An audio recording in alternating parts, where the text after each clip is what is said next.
qu'il devait effectuer sa première visite d'État en tant que souverain britannique en France du 26 au 29 mars, le roi Charles III a finalement reporté sa venue, comme l'a annoncé l'Élysée ce vendredi 24 mars.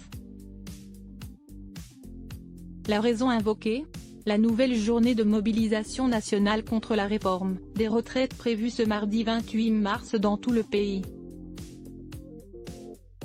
Ce n'est que partie remise pour Charles III, qui nourrit une relation particulière avec la France.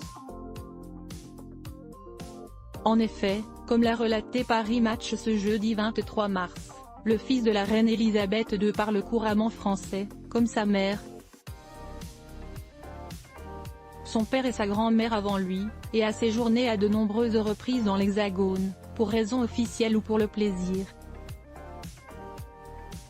Au moment de sa séparation avec Diana en 1992 et jusqu'à leur divorce 4 ans plus tard, le père du prince William a trouvé refuge plusieurs étés dans le Vaucluse, au château du Barroux, tout proche d'Avignon.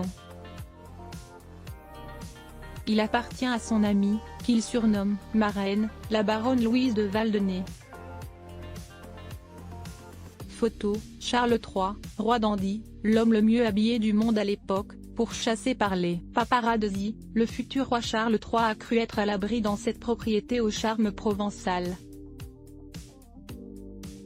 Si cela n'a pas été le cas, puisque de nombreuses photos de lui près de la piscine ont été diffusées, l'époux de Camilla Parker Bowles a néanmoins pu s'éloigner des tracas de sa vie quotidienne.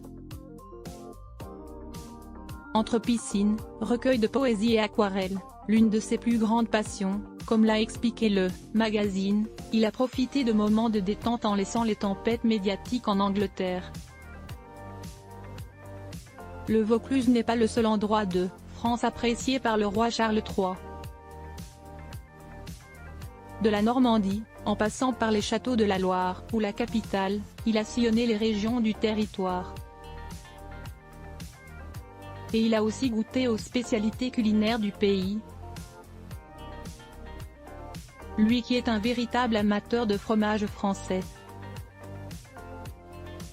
Il avait même pris la défense du brie de Meaux, du crottin de Chavignol et du bleu d'Auvergne, lors du dîner de gala du 75e anniversaire de l'association France-Grande-Bretagne en 1992.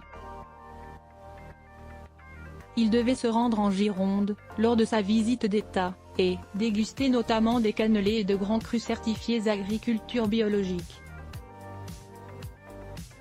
C'est désormais partie remise. Article écrit en collaboration avec 6 médias Crédit Photo, Alpha Agency.